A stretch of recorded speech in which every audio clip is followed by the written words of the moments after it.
ನಮಸ್ಕಾರ, ನಾನು ಬಿ.ಆರ್. ನಾಯ್ಡು. ಇಲ್ಲಿ ಸೇರಿರುವ ಮಕ್ಕಳು, ವಿದ್ಯಾರ್ಥಿಗಳು ಹಾಗೂ ಯುವಜನರ ಬೇಡಿಕೆ ಏನೆಂದು ನಿಮಗೆಲ್ಲರಿಗೂ ಗೊತ್ತೇ ಇದೆ. ಜುಲೈ 20ರಂದು ದೆಹಲಿಯ ಜಂತರ್ ಮಂತರ್ನಲ್ಲಿ ನಡೆದ ಅವಹೇಳನಕಾರಿ ಘಟನೆಗೆ ಇಡೀ ದೇಶವೇ ತಲೆ ತಗ್ಗಿಸುವಂತಾಗಿದೆ. ಈ ಘಟನೆಯ ಬಗ್ಗೆ ಒಂದೆರಡು ಮಾತುಗಳನ್ನು ಹಂಚಿಕೊಳ್ಳುವ ಮುನ್ನ ಈ ವಿಡಿಯೋಗಳನ್ನು ನೋಡಿ. ಶಾಂತಿಯುತವಾಗಿ ಪ್ರತಿಭಟನೆ ಮಾಡುತ್ತಿದ್ದ ಯುವಜನರ ಮೇಲೆ ಅಮಾನುಷವಾಗಿ ಲಾಠಿ ಚಾರ್ಜ್ ಮಾಡಲಾಯಿತು. ಯಾಕೆ ಗೊತ್ತೇ? ಅಶ್ರುವಾಯು, ಜಲಫಿರಂಗಿಗಳನ್ನು ಬಳಸಿ ಪ್ರತಿಭಟನೆಯನ್ನು ಹತ್ತಿಕ್ಕಲು ಯತ್ನಿಸಲಾಯಿತು. ಯಾಕೆ ಗೊತ್ತೇ? ಪೊಲೀಸರ ಜೊತೆಗೆ ಒಂದಷ್ಟು ಮಂದಿ ಗೂಂಡಾಗಳು ಸೇರಿಕೊಂಡು ಜನರ ಮೇಲೆ ಮನಬಂದಂತೆ ಹಲ್ಲೆ ನಡೆಸಿದರು.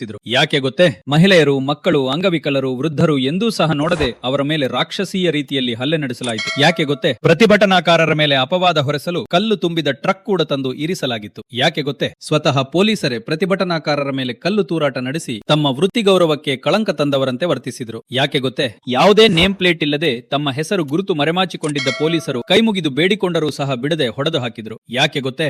ಏಕೆಂದ್ರೆ ಒಂದೇ ಒಂದು ಕಾರಣ, ತಮ್ಮ ಭವಿಷ್ಯವನ್ನು ನಿರ್ಧರಿಸುವ ನೀಟ್ ಪರೀಕ್ಷೆಯನ್ನು ಯಾವುದೇ ಅಕ್ರಮವಿಲ್ಲದೆ ನಡೆಸಿ ಎಂದು ಈ ಯುವಜನರು ಬೇಡಿಕೆ ಇಟ್ಟಿದ್ದರು. ಇವರು ಮಾತುಗಳನ್ನೇ ಕೇಳಿ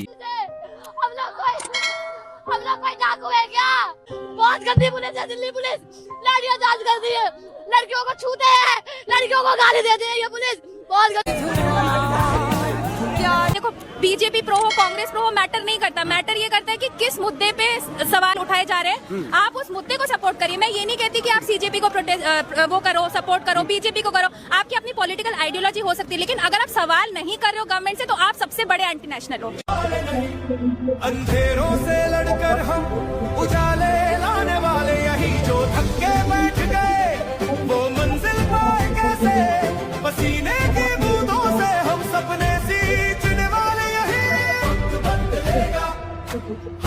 ಪ್ರಧಾನಿ ಮೋದಿಯವರೇ, ನಿಮ್ಮ ಸುಳ್ಳಿನ ಸಾಮ್ರಾಜ್ಯವನ್ನು ಸಮಾಧಿ ಮಾಡಲು ನೀವೇ ಇಟ್ಟಿಗೆಗಳನ್ನು ಕೊಡುತ್ತಿದ್ದೀರಿ ಎಂದು ನೆನಪಿರಲಿ. ಈ ಅಮಾಯಕ ಜನರ ಕಣ್ಣೀರು, ಸಂಕಟ, ರಕ್ತವನ್ನು ವ್ಯರ್ಥವಾಗಿಸಲು ನಾವು ಬಿಡುವುದಿಲ್ಲ. ಈ ಹೋರಾಟ ಒಂದು ದಿನ ಬಿಜೆಪಿ ಎನ್ಡಿಎ ಭ್ರಷ್ಟಕೂಟದ ಉಸಿರು ನಿಲ್ಲಿಸಲಿದೆ. ನಿಮ್ಮ ಆಡಳಿತದ ಕೊನೆಯ ದಿನಗಳನ್ನು ಎಣಿಸಲು ಸಿದ್ಧರಾಗಿ. ವಂದನೆಗಳು. ಇದೇ ರೀತಿಯ ವಿಡಿಯೋಗಳಿಗಾಗಿ team BR. Naidu channel subscribe ಮಾಡಿ.